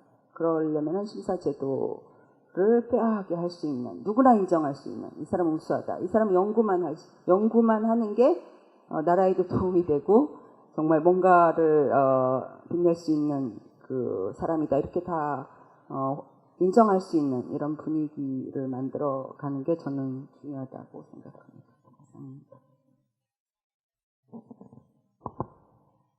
예, 감사합니다. 좋은 말씀 주셔서 고맙습니다. 자, 그러면 이제 원로 두 분 얘기 들었으니 이제 젊은 층의 얘기를 또 한번 들어보도록 하죠. 서울대학교의 나영순 교수님 말씀을 듣도록 하겠습니다. 네, 이런 자리에 제가 참여하게 돼서 정말 영광으로 생각하고요. 그런데 또 한편으로는 많이 부담도 되긴 했습니다. 앞에서 우리 김승조 교수님 그리고 이은교 교수님께서 워낙 잘 정리를 해주시고 아주 디테일한 것까지 다들 말씀해 주셔서 저는 조금 더 젊은 사람 입장에서 말씀을 드리고자 합니다. 아마 그래서 제가 Y카스트에서 제가 불려온 것 같은데요. 생각해보면 저희 학과에서 신임 교수님 이번에 어떻게 지내시는지 이야기를 보니까 최근에 한 분께서는 부동산 열심히 다니시더라고요. 집값이 오르는데 부동산 다니고 계시고요. 또 한 분께서는 일본 분이신데 왔다 갔다 막 하세요. 그래서 봤더니 아예 이제 어린이집 픽업 이렇게 막 하고 계시더라고요. 그리고 또 어떤 분들은 강의를 엄청 열심히 하셔서 교육 성과가 되게 좋으세요. 근데 걱정하시는 건 조금 지나면서 승진을 못할 것 같다. 왜냐? 이 교육에 너무 신경을 쓰시면 논문을 쓰실 수가 없어서요. 그래서 지금 젊은 사람들 보면 이제 많은 사람들이 요구하는 거는 세상을 바꿔라. 너네는 젊으니까 새로운 생각을 많이 할 수 있다. 이렇게 말씀해 주시는데 사실 우리 젊은 사람들을 보면 굉장히 많은 틀 속에 갇혀 있는 걸 봅니다. 왜냐하면 당장 승진해야 되고 연구성과 내야지, 대학원생들 인건비라도 더 주고 그러니까요. 그래서 어떻게 보면 세상을 바꿀 큰 안목을 갖고 또는 갖고 있더라도 그걸 발전시킬 굉장히 제한적인 상황에 놓여 있는 것 같습니다. 근데 역으로 생각해 보면 이제 우리 고경력 과학기술인들이신 우리 석학 시니어 분들께서는 은퇴라는 또 퇴임이라는 과정을 통해서 어찌 보면 이런 틀에서 완전히 벗어나실 수가 있는 것 같아요. 물론 이제 정년 보장을 받고 난 이후에는 굉장히 많이 자유로워지시긴 하지만 여전히 특히 이공계 같은 경우 대학원생들 과제 따서 인건비도 줘야 되고 여전히 어떤 틀 속에 갇혀 계시는 걸 보는데 이 퇴임이라는 과정을 통해서 정년이라는 과정을 통해서 완전히 새로운 틀에서 이제 벗어나는 자유로운 어떻게 보면 정말 자유로운 영혼이 되시는 것 같습니다.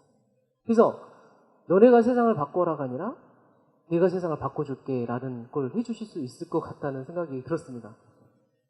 그래서 저는 사실 굉장히 좋은 말씀들을 해주셨어요. 그래서 예를 들어 한림원 산하의 미스텍, 그래서 석학 활용 플랫폼 이런 이야기도 해주셨는데요.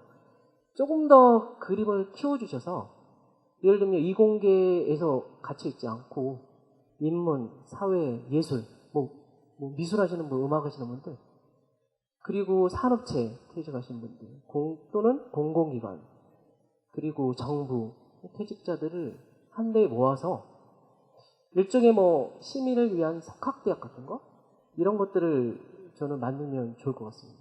그래서 이분들은 이제 틀에 갇혀 있지 않으셔도 되는 거죠. 그냥 한데 모아놓고 마음대로 생각하시고 마음대로 얘기하시고 그런 장이 있었으면 정말 세상을 바꿀 수 있는 그런 새로운 시도의 장이 제공되면 정말 좋겠다라는 생각을 해봤습니다.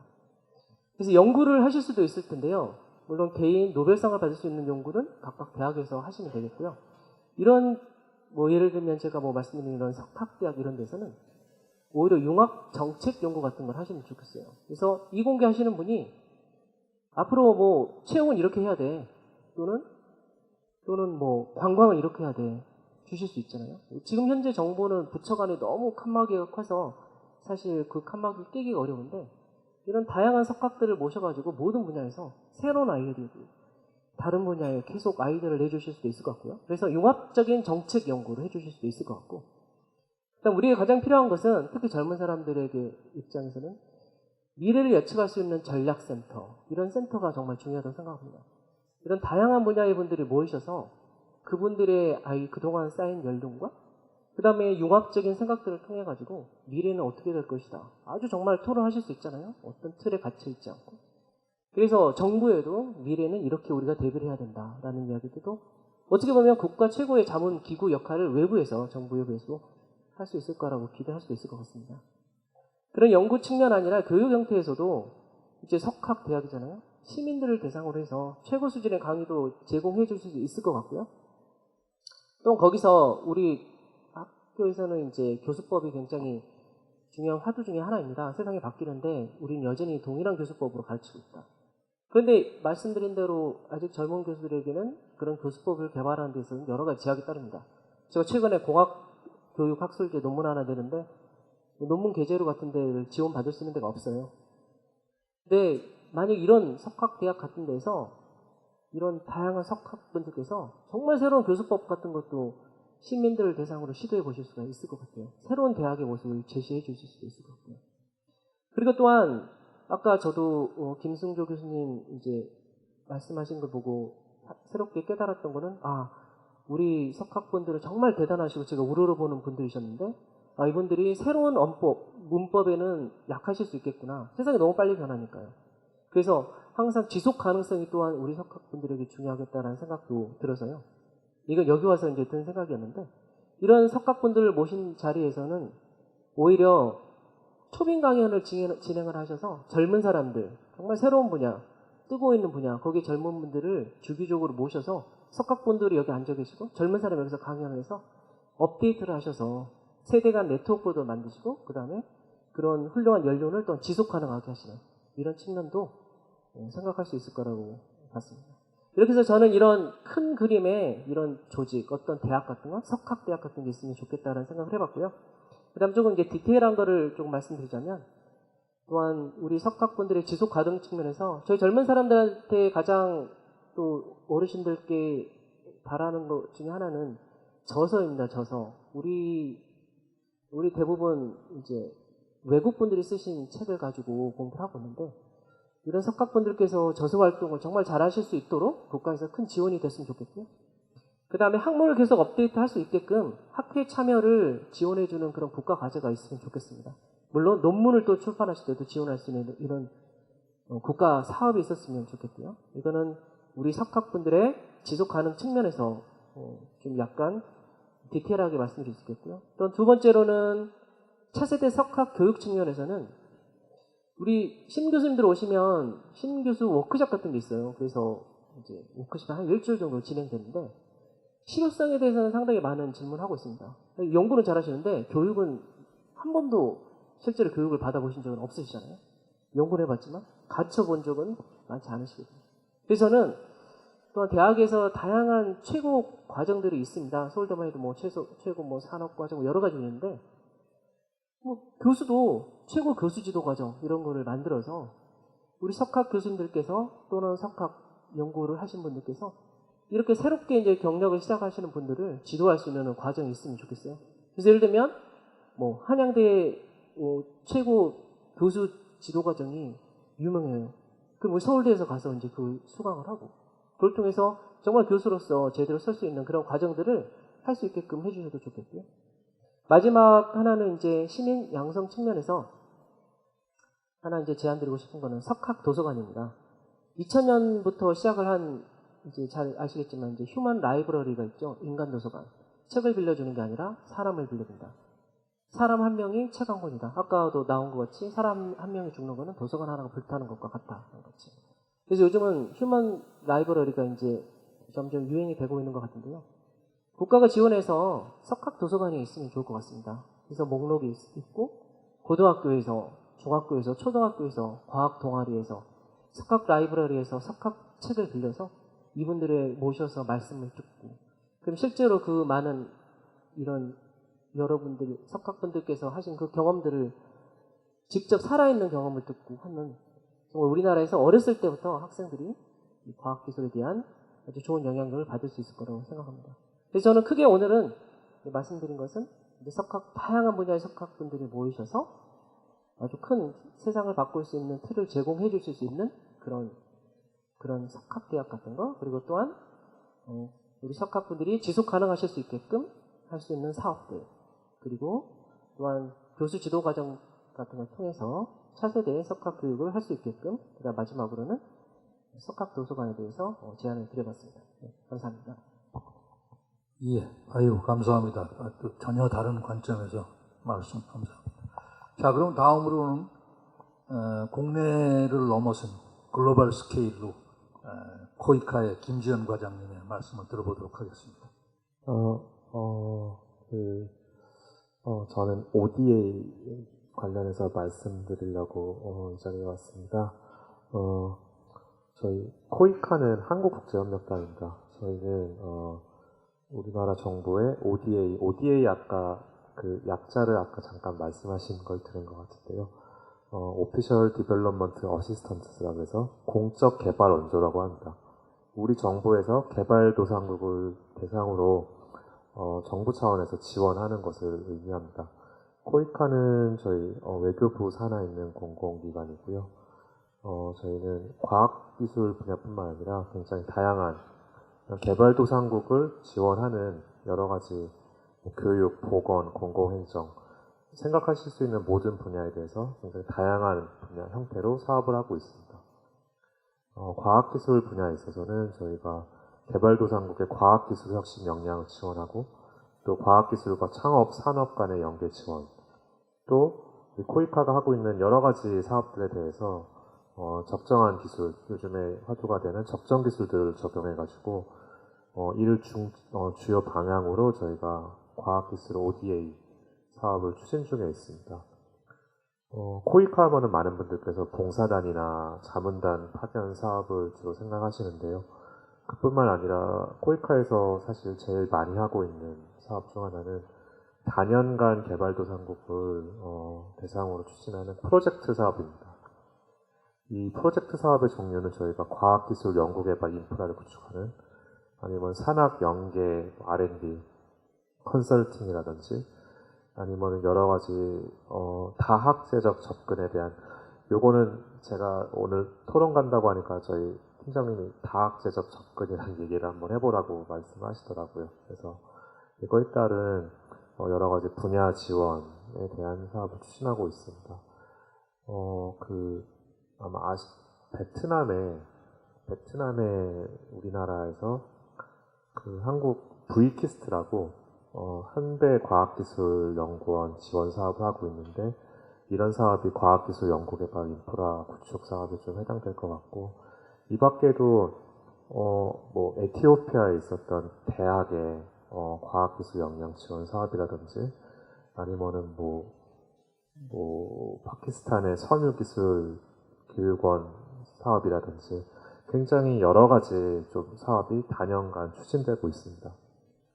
우리나라 ODA가 지금 양적으로 굉장히 많이 성장하고 있는데 우리나라 ODA의 규모는 2019년도를 기준으로 했을 때 연간 3조가 넘어가고 있습니다.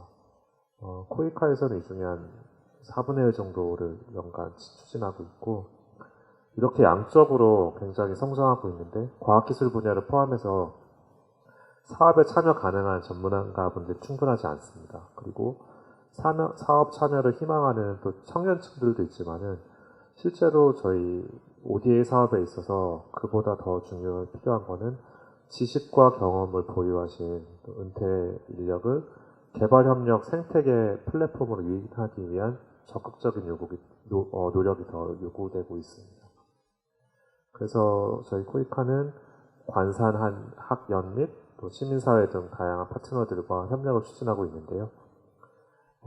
대학교에 있어서 이해 증진, 저희 ODA가 어떤 건지, 국제개발이 어떤 건지에 대한 그런 설명을 하는 이해 증진 사업, 또 저희가 ODA 교육원이라는 거 운영하고 있는데, ODA 교육 과정을 통해서 실제로 분야에 대한 전문성을 가진 많은 분들을, 그게 청년층이던 실무자급이든 아니면 더 은퇴 전문가시던 간에, 이런 분들을 개발협력 전문가로 저희가 양성하고 이분들의 실무 경험 활용을 위한 협력 기회를 마련코자 하고 있습니다.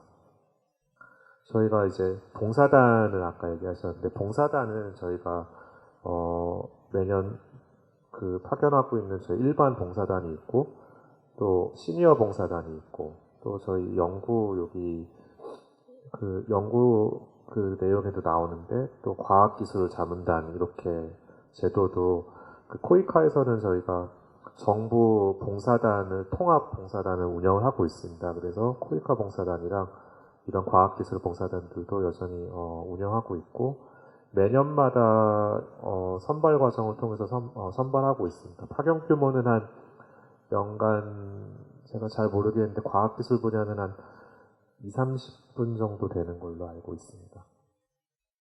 이외에도 실제로 더 많이 참여가 가능하신 부분은 코이카 과학기술 혁신 분야 사업에 저희가 사업을 위해서 가시는 조사 아니면은 사업이 끝난 거에 대해서 평가 아니면은 저희가 사업 적합성 여부를 할 때 심사 아니면 사업 진행 중에 저희가 자문 등으로 굉장히 많이 참여가 가능하십니다. 그래서 저희가 코이카의 지식 공유와 나눔을 희망하는 수요가 굉장히 많으셔가지고 이런 좀 니즈를 파악하고 니즈라는 것은 어떤 분들은 정말 봉사를 통해서 현장에 나가고 싶은 열의도 있으시고 그게 아니더라도 이런 공적 개발운동 사업에 대해서 나는 좀 심사나 평가에 참여하고 싶다는 수요도 있으세요. 또 어떤 분들은 방학 때 시간에 되는 분들도 계시고 어떤 분들은 나는 항상 열려있다 하는 분들도 계신데 이 수요가 매칭이 좀 잘 안 돼 있고 또 정부사업 특성상 굉장히 좀 업무가 몰릴 때 갑자기 요청드리는 경우가 있어가지고 수요와 공급이 좀 매칭이 안 되는 경향이 있어서 이런 수요를 좀 파악하는 저희가 전문가 정보관리 시스템을 저희가 좀 개편해서 구축을 하려고 하고 있습니다. 지금 거의 다 준비가 됐고 연내 오픈을 하려고 하고 있습니다. 이 경우 나는 과학기술 전문가라고만 쓰는 게 아니라 실제적으로 세부적으로 나는 어떤 분야 전공이다, 어떤 분야가 가능하다라는 걸 하면은 이걸 좀 적어주시면은 저희가 훨씬 더 연락을 드릴 수도 있을 것 같고 좀 참여 기회도 훨씬 더 늘어날 수 있지 않을까 생각됩니다. 이번에 한림원에서 여기 제안 주신 과학기술 전문가 DD 이런 것과 연계하면은 좀 참여를 굉장히 활성화할 수 있지 않을까라는 생각이 들고요. 저희 코이카는 앞으로도 되게 다양화, 고도화, 전문화되는 과학기술 분야 수요에 맞춰서 국내 과학기술 분야와의 적극적 연계와 파트너십 강화를 도모하도록 하겠습니다. 감사합니다. 예, 수고하셨습니다. 자, 그럼 다음은 국가과학기술인력개발원 권혁상 실장님께서 말씀해 주시겠습니다. 네, 말씀드리겠습니다. 저희 국가과학기술인력개발원은 아시는 분은 아시겠지만 과기부 산하에 있는 정부 출연기관입니다. 당초에는 R&D 인력들을 교육하기 위해 설립을 했고요. 지금은 대학원, 이공계 대학원생들 그리고 중소기업 R&D 인력까지 교육을 담당하고 있습니다. 그래서 저희가 현장에서 그 출연연에 입사한 신임자부터 은퇴자들까지 교육을 1년을 다 담당을 하고 있습니다. 의무화를 해서. 그 자리에서 나왔던 얘기들 그리고 뭐 계속적인 교육을 했을 때 나왔던 얘기들을 중심으로 말씀드리겠습니다. 저희가 그 매년 한 연 3회 30명 내외로 은퇴 예정자 교육을 실시를 시작했습니다. 근데 첫 해 시작했을 때 나왔던 말이 은퇴 예정자란 말이 기분이 나쁘다. 그래서 바꿔달라.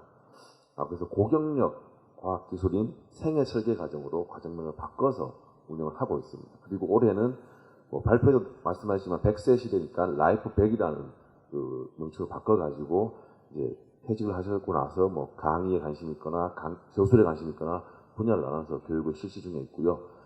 저희가 하는 교육 과정 중에 만족도가 굉장히 높은 과정이고 입가율이 항상 100%인 과정입니다. 그래서 뭐 교육 과정이 바뀌었고요. 그리고 지금 현재 그 퇴직 당해 연도에만 교육을 받고 계세요. 그러니까 6개월 정도 앞두고 교육을 들어오고 계시는데 문제가 본인들은 이러한 교육을 최소 5년 전에는 했으면 좋겠다는 말씀 되게 많이 해주시는데 출연연, 교육이나 인사를 담당하는 부서에서 당해 연도에만 보내고 있습니다. 그 관리를 위해서 본인들이 단순히 그런 것도 있고 또 하나가 교육을 받을 때 조금 뭐 재테크라든지 건강이라든지 이런 거는 기존에 다 하고 있다. 민간에서. 특히 재테크를 지금 해줄 게 아니라 신임자 때 해주면 더 좋았을 것 같다. 그때부터 해야 재테크가 되는 거지 라는 말씀 되게 많이 해주시고요. 그리고 나도 나지만 같이 있는 배우자를 같이 교육받게 해주면 어떻게 했느냐는 얘기도 많이 해주십니다. 그래서 뭐 멘토라든가 이런 말도 되게 많이 해주셨는데 그 문재인 대통령이 청와대 직원들한테 책을 하나 다 사줬죠. 90년대생이 온다. 이 책을 그거를 저도 읽어봤는데 실제 이분들이 기업을 지원을 하거나 멘토를 하거나 할 때 가장 많은 애로사항으로 말씀하신 게 그네들의 문화를 모르겠다. 그들의 언어를 모르겠다. 그리고 출연연에 있는 중소기업 지원부서들이 다 있습니다. 요즘에는. 거기서 저한테 요청하는 교육 과정에 제일 먼저가 중소기업 지원한 가시는 분들이 기업가 정신이 없다. 비즈니스 매너를 모른다. 그래서 이런 교육 과정을 만들어 달라고 요청하셔서 실제로 그런 교육 과정을 만들어 드려서 입가를 하고 있습니다. 그래서 그런 부분들에 대한 내용을 조금 말씀을 드리고 싶었고요. 그리고 실제 뭐 플랫폼을 구축해서 교육이든 뭘 할 때 민간 영역에서 하고 있는 교육이 아니고 조금 다른 영역을 발굴해서 교육을 해줬으면 좋겠다는 말씀 드리고 싶고요.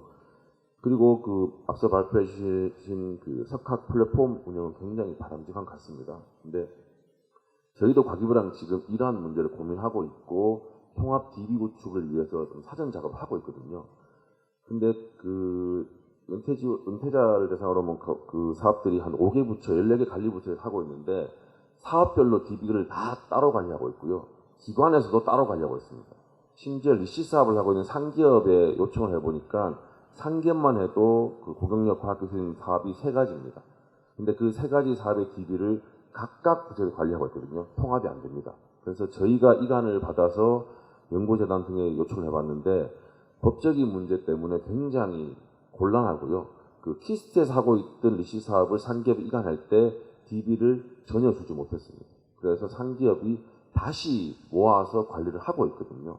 그런 것들을 봤을 때 이런 통합 관리를 하기 위한 DB 구축을 좀 국가 차원에서 좀 해야 되지 않느냐. 그리고 단순히 고경력자들이 아니고 과학기술 인력에 진입했을 때부터 1년에 인력 DB를 관리하면 오히려 효율적으로 할 수 있겠다는 얘기를 많이 나오고요. 또 하나가 그 중소기업 지원과 관련된 여러 가지 사업을 안내해주고 소개는 해주지만 실제 나의 이력과 전공에 매칭되는 사업을 잘 못해준다. 그래서 그러한 DB 관리할 때 데이터 셀 자체를 조금 더 고도화해서 딱딱했으면 좋겠다는 말씀들 되게 많이 해주고 계십니다. 그래서 그런 부분들을 한림원에서 플랫폼 구축한다면 사전에 조금 작업을 해야 되지 않을까 싶고요. 그리고 그 고경력 과학기술인들이 이제 얘기하는 게 지원이라는 단어를 좀 쓰지 말아달라. 자기들이 지원받을 대상은 아니지 않느냐는 많이 하셔서 요즘에는 저희도 이제 활용이라는 말씀 되게 많이 드립니다. 그래서 고경력 과학기술 활용 방안에 대해서 좀 연구를 하고 있고요. 그리고 중소기업 교육을 하다 보니까 중소기업 CEO분들 대상 교육과정이 있습니다.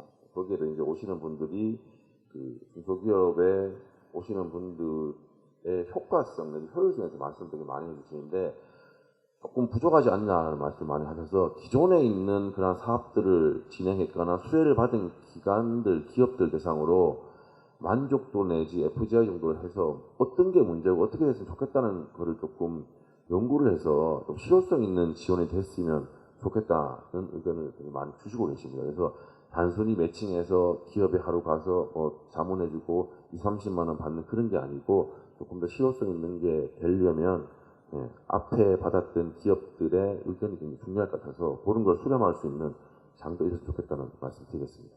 이상입니다. 예, 감사합니다. 자, 그러면 마지막으로 교육부 안홍환 팀장님께 부탁드리겠습니다. 네, 국내 최고 과학 분야 최고 석학분들이 모이신 이 자리에서 그 과학기술 석학지식의 교육 연구 분야 활용 방안에 대해서 논의하게 된 것을 정말 뜻깊고 또 시의적절한 그런 주제라고 생각을 하고요. 교육 관련된 내용이 일부 들어가 있어서 먼저 저는 이제 현재 학교가 지금 어떻게 좀 변화하고 있는지를 먼저 말씀을 드리고 간단히 이 관련된 과제에 대한 몇 가지 그냥 제 생각을 말씀을 드리겠습니다. 참 지금 이런 주제가 정말 시의적절하다고 생각을 하는 게 지금 학교가 정말 변화하고 있습니다.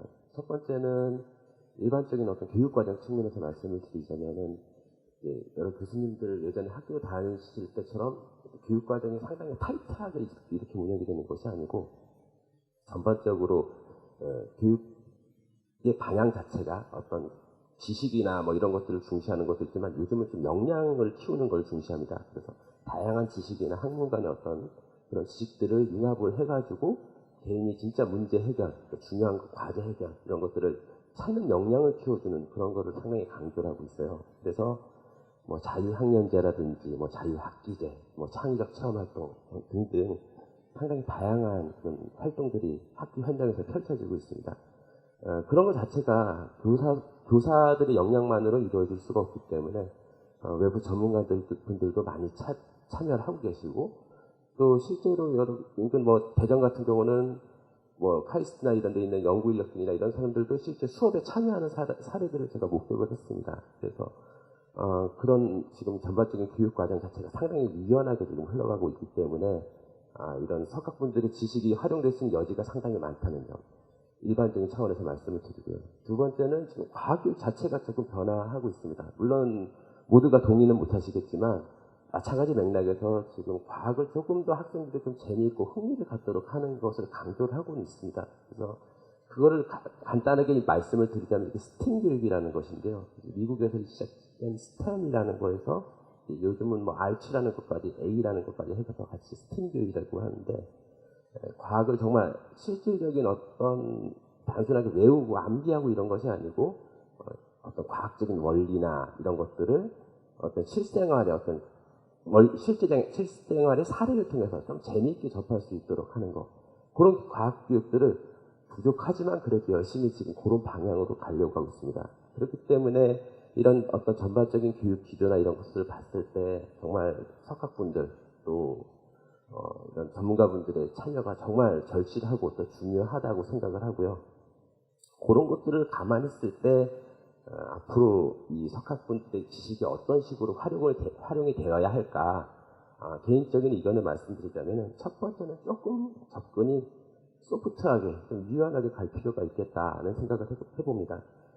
물론 그 석학분들께서 퇴직하신 이후에 여유가 있으셔서 코딩 교육이나 뭐 마인크래프트나 뭐 이런 것들을 또 배우셔가지고 학생들한테 가르치실 수도 있으실 거예요. 그렇지만 저는 석학분들의 전문성, 그 다음에 경쟁력이라는 것 자체는 물론 그런 것들도 있지만 진짜 그 학교에서 학생들을 지도하시면서 그 오랫동안 쌓인 그 내공들 그런 것들을 진짜 할아버지 할머니처럼 어린 학생들한테 친근하게 들려주실 때 정말 어린 학생들이 과학에 대해서 흥미를 갖고 또 이게 어떤 동기부여가 될 거라고 생각을 합니다. 그래서 그런 차원에서 어떤 강사 계약제, 연계학교에서 어떤 상담도 하고 뭐 그런 것도 좋지만 조금은 유연하게 갈 필요가 있지 않느냐.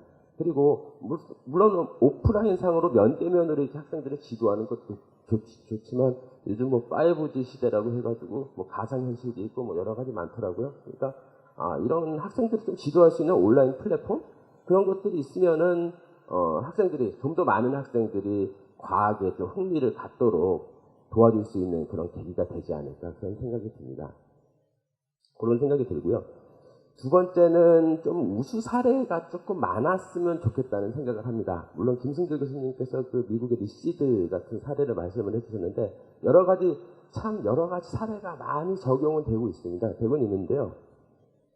그렇지만 막상 생각하실 때 딱 베스트 프랙티스 이런 멘토 멘티 관련된 어떤 베스트 프랙티스가 사실은 있다고는 말하기는 어렵다고 생각이 듭니다. 그렇기 때문에 가급적 지역적인 요소들, 대전 같은 경우는 상당히 이런 것들을 하기가 괜찮은 여건일 것 같아요. 그래서 대전이나 서울 이런 곳을 중심으로 해서 조금 그 석학분들의 지식을 교육적으로 활용할 수 있는 어떤 우수한 사례들을 계속해서 누적시키고 확산하게 된다면은 학교 선생님들, 교장 선생님들 정말 우수한 프로그램을 목말라 하시는 분들이 많습니다. 그런 사례들을 보시면은 아마 앞장서서 그런 것들을 도입하시려고 많이 노력을 하시지 않을까. 교육적인 측면에서는 제가 그렇게 말씀을 드리고요. 참 후쿠야마라는 사람이 그 사회 발전의 원동력이라는 것 자체가 신뢰라는 사회적 자본이 한 사회의 발전을 가늠하는 중요한 어떤 기제라고 얘기를 했는데, 저는 물론 감히 제가 말씀드리긴 어렵지만 요즘 우리 사회를 보면은 참 과학적인 지식, 과학적인 사고가 얼마나 중요한지 정말 절실히 느끼고 있습니다. 저는 과학 사이언스 캐피탈, 과학 자본이라는 것이 형성되기 위해서는 학교에서의 과학 교육이 정말 중요하다고 생각을 하고 그런 차 안에서 여기 석학분들께서 정말 많은 관심을 가져주시고 학교 교육에도 많은 관심을 가져주시기 바랍니다. 저희들도 여러분들의 노력이 좀 더 사회 발전에 공헌될 수 있도록 관계부처하고 유관기관과 협력해서 열심히 노력하도록 하겠습니다. 감사합니다. 제가 좌장으로서 마무리 말씀드리고 마치도록 하겠습니다. 사실 최근에 고경력 과학기술인 활용에 관한 토론회가 여러 번 있었습니다. 그래서 사회 일각에서는 아까 우리 서진호 교수님 말씀 나오신 것처럼 요새 그 청년 실업 문제가 심각한데 그 은퇴한 과학기술인들이 그 활용 방안에 대해서 토론을 계속한다는 것은 집단 이기주의적인 발상이 아니겠느냐라는 지적도 사실 있어 왔습니다. 이것은 사실 크게 보면 그 관점을 조금 바꿔보면 그렇게 보지 않을 수도 있는데 그런 것이 좀 아쉬웠을 따름입니다. 사실 작금의 세계는 규모의 경제를 추구하던 시대에서 인공지능 플랫폼을 활용하는 탈규모화 경제 시대로 전환되어가는 그런 과정입니다.